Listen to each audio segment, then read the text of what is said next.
Hər iki imtahanın tərtibində müəyyən səhvlər buraxılmışdı. Niyə şagird o mövzularla vaxt keçirməlidir? Yəni adama bu sualı verirlər.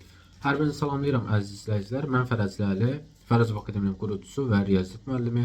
Bu gün sizlərlə 15 mart 2026 tarixində keçirilmiş buraxılış imtahanı haqqında danışacağıq. Sualların çətinliyi, 9 martdan nə kimi fərqi var idi? Qeyd edim ki, mən riyaziyyat müəllimi olduğum üçün Azərbaycan dili və yaxud da ki, ingilis dili haqqında bir şey danışmayacağam.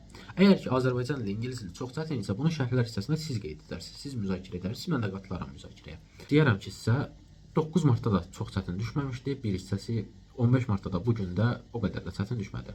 22 sual çox sadə idi, yəni yazıla biləcək suallar idi. Hələ ki, ilk 18 sualı ümumiyyətlə demirəm.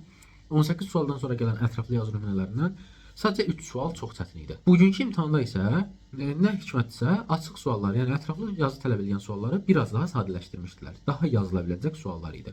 Çətin sualları isə qapalı suallara sürüşdürmüşdülər. Yəni qapalı suallarda daha çox düşündürücü suallar var idi. Yəni imtahanın keçirilməsi baxımından mənim o qədər də belə deyək ki, çətinlik olaraq şikayətim yoxdur. Çətinlik olaraq oxuyan şagirdin yaza biləcəyi bir imtahan idi. Bəs problem nədən ibarətdir? Problem ondan ibarətdir ki, birinci problem DİM-in tərtib etdiyi OTK-larla buraxılışın uyğun gəlməməyi. İkinci problem isə ondan ibarət idi ki, sualların pərakəndə yayılmağı. Birinci problemi bir aydınlaşdıraq. OTK-nın suallarına baxsanız, görərsiniz ki, OTK-nın keçirdiyi imtahanlarla, yəni rəsmi DİM-in öz imtahanı, sınaq imtahanları ilə 9 və 15 martda keçirilən buraxılış imtahanları üst-üstə düşmür. Yəni səviyyə fərqi olsun, sualların tipləri olsun, fərqlidir. Bu problem böyük bir problemdir. İkinci daha önəmli mənim fikrimcə problem isə ondan ibarətdir ki, o qədər mövzu ola bütün mövzulara toxunulmayıb.